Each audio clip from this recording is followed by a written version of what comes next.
ఒక చిన్న పట్టణంలో రవి అనే వ్యక్తి ఒక షాప్ నడిపేవాడు. ఆ షాప్లో పరికరాలు, ఆట బొమ్మలు, ఇంకా ఎన్నో రకాల వస్తువులు అమ్మేవాడు. రవి ఒక సాధారణ వ్యక్తి. తన జీవితాన్ని ప్రశాంతంగా గడుపుతూ ఉండేవాడు. ఒకరోజు ఒక రంగుల చిలక రవి షాప్లోకి ఎగురుకుంటూ వచ్చింది. అది ఒక షెల్ఫ్ మీద కూర్చొని పెద్దగా అరవడం మొదలుపెట్టింది. రవి దాని వైపుకి తిరిగి ఆశ్చర్యంగా చూస్తూ, ఏంటి, నువ్వు మాట్లాడగలవా?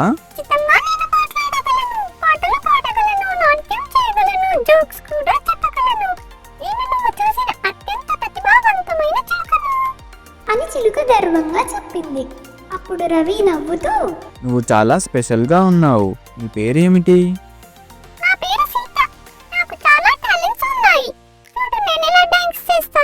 రవి ఏమీ చెప్పకముందే చిలుక తన రెక్కలను ఊపుతూ షెల్ఫ్ మీద సర్కిల్స్లో తిరుగుతూ డాన్స్ చేసింది.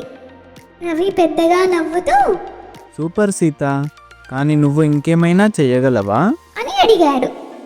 సీత కొద్దిసేపు ఆలోచించి, నాకు జోక్స్ కూడా చెప్పడం వచ్చు, వింటావా అని అడిగింది. రవి సరే అని తల ఊపాడు. సీత డ్రామాటిక్గా గొంతు సవరించుకొని అని అడిగింది. రవి క్షణం ఆలోచించి, నాకు తెలియదు, ఎందుకు? ఎందుకంటే దాని దగ్గర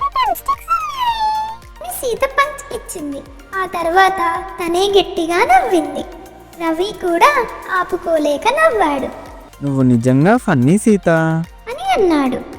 మరుసటి రోజు రవి సీతని మార్కెట్కు తీసుకువెళ్ళాడు. బజారులో నడుస్తూ అందరికీ పరిచయం చేస్తూ చెప్పాడు, ఇదిగో నా మాట్లాడే చిలుక సీత. ఇది డాన్స్ చేస్తుంది, జోక్స్ చెప్తుంది. చుట్టుపక్కల జనాలు గుంపుగా చేరి సీత డాన్స్ చూశారు. అది రెక్కలు ఊపుతూ సర్కిల్స్లో తిరుగుతూ తన నాట్యం చూపించింది.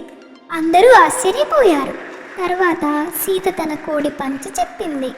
జనాలు నవ్వులతో ఊగిపోయారు. కానీ అప్పుడు ఒక పెద్దాయన ఇలా అడిగాడు, మీ చిలుక ఇంకా ఏమైనా చేయగలదా? సీత కొద్దిసేపు ఆలోచించి, నాకు మిమిక్రీ చేయడం కూడా వచ్చు, నేను గేదెలా అరవగలను.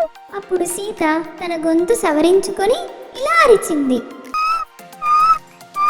ఆ సమయంలో గుంపులోని ఒక వ్యక్తి, అది నేను విన్న అత్యంత చెత్త గేదె అరుపు అని అన్నాడు.